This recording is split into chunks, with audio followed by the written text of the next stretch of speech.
Now what we want to do is an example with the RL circuit.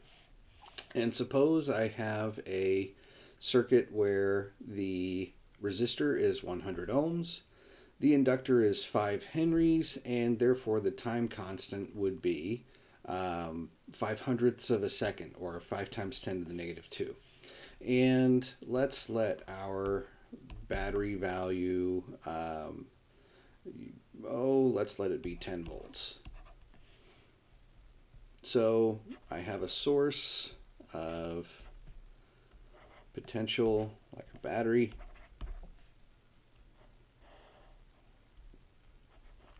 and I have my resistor, and I have my inductor, right?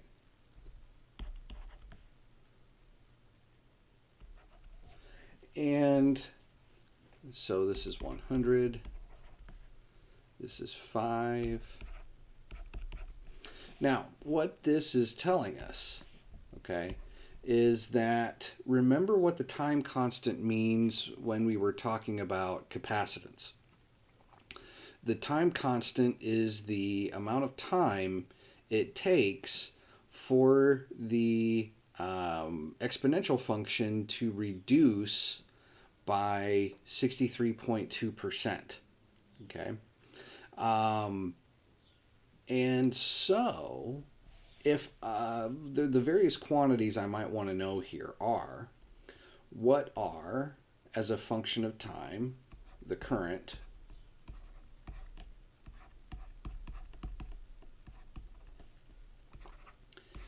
B, what is the potential across the inductor as a function of time. And by the way, if we know the current, then we know the potential across the resistor as a function of time. And you can also ask things like, okay, what would the current be at a specific time, right? What would the current be at a specific time? So let's ask, what will the current be at one time constant? Okay. So these are the questions we want to ask. Well, remember, okay, what the function for our current looks like, right? If we come back, our current has the function that looks like this. But remember, the max current, I naught, is just the potential of the battery divided by the resistor. And so, if I want to answer part A, what we can say is my current as a function of time is going to be 10 volts divided by 100 ohms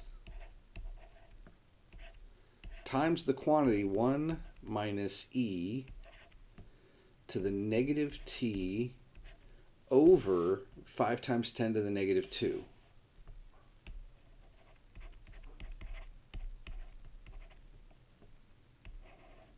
Okay, and if I want to, I could even say that this is 0.1 ohms, or 0.1 amps rather. 1 minus e to the negative t over 5 times 10 to the negative 2 seconds. Okay, so here's our function of time. The potential across the inductor, okay, the potential across the inductor is going to be found from here. So the potential, so what this is telling you is all of the potential across the battery initially appears across the inductor. And that's once again because it takes a little bit of time for the current to be established. And that means that there's no potential across the resistor. So before that current is established and any current is across the resistor, all of the potential must be across the inductor. So the inductor will have a form of its potential equaling 10 volts times e to the negative t divided by 5 times 10 to the negative 2 seconds. Okay, so this is an exponentially decaying function once again. And so what that means is for the resistor, okay, once again for the resistor, this is the same kind of growth function as the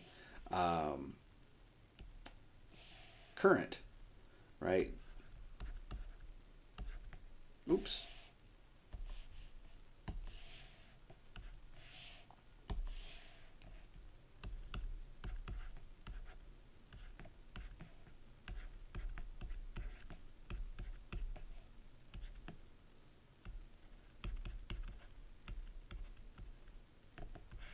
Okay. So there are quantities, and you could ask more sophisticated questions for sure, like what would the potential across the inductor be after 3 time constants? And usually by 3 time constants, it's well over. It's not usually mathematically. This will always be the case. We usually say over 3 time constants is good enough in many cases.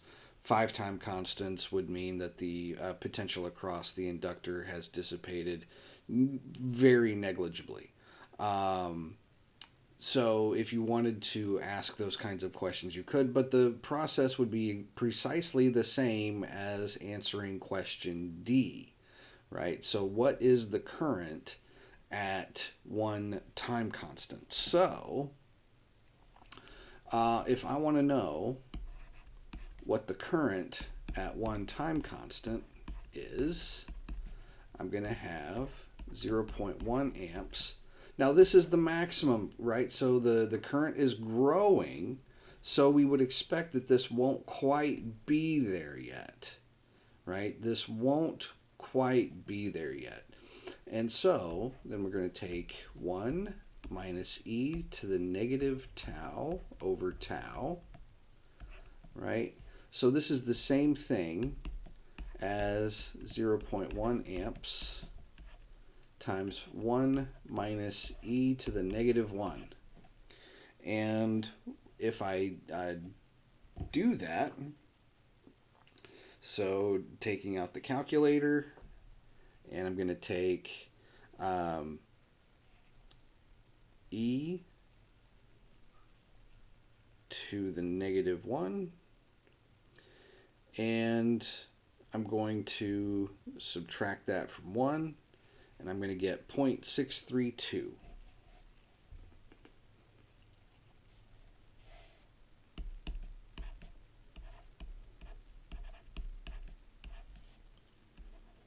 Let's make these approximately. Right? So this is going to be approximately, we don't need a parenthesis anymore.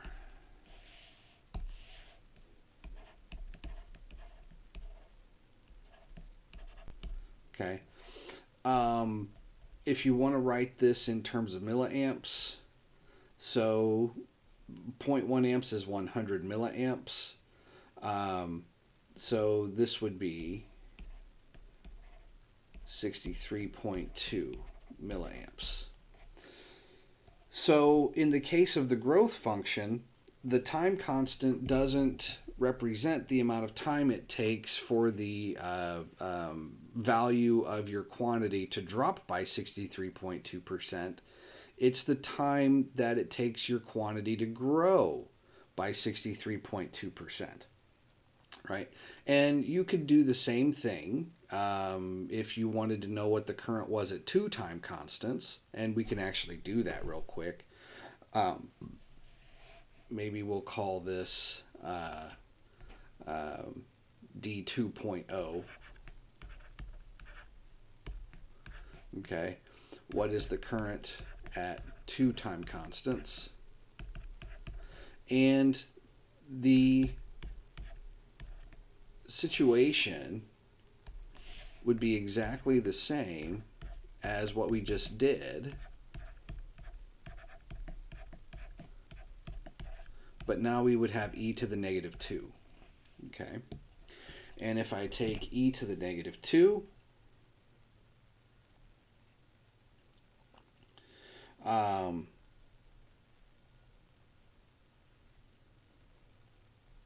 going to get 0.135 with decimals leading on.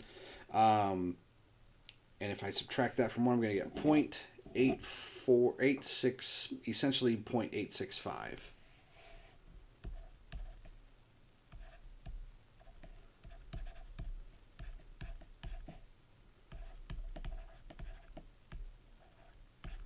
Okay, so this is going to be 86.5 milliamps.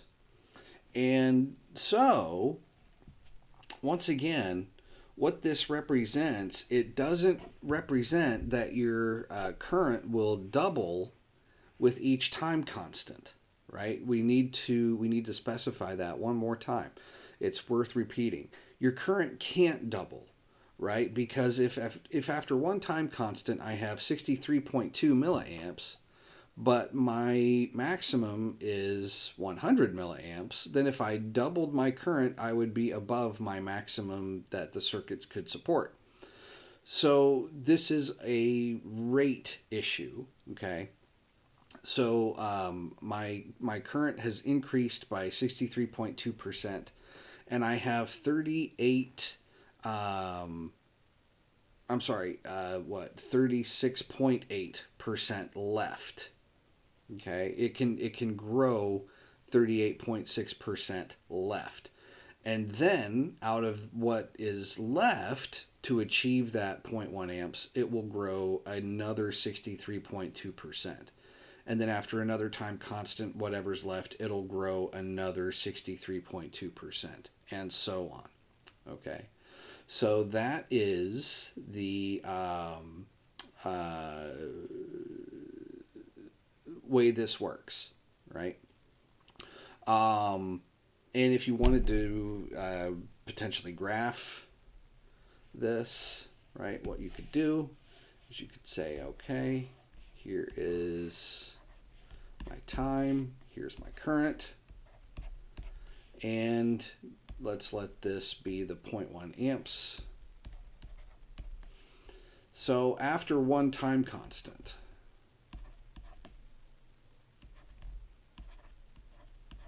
okay, it's going to be a 63%. So if this is 0, approximately half would be right here, somewhere around there. 63.2% would be right about here. Okay. So after one time constant, it's going to have reached that value. After two time constants, it would reach up 63% of the gap that's remaining. So maybe right around here.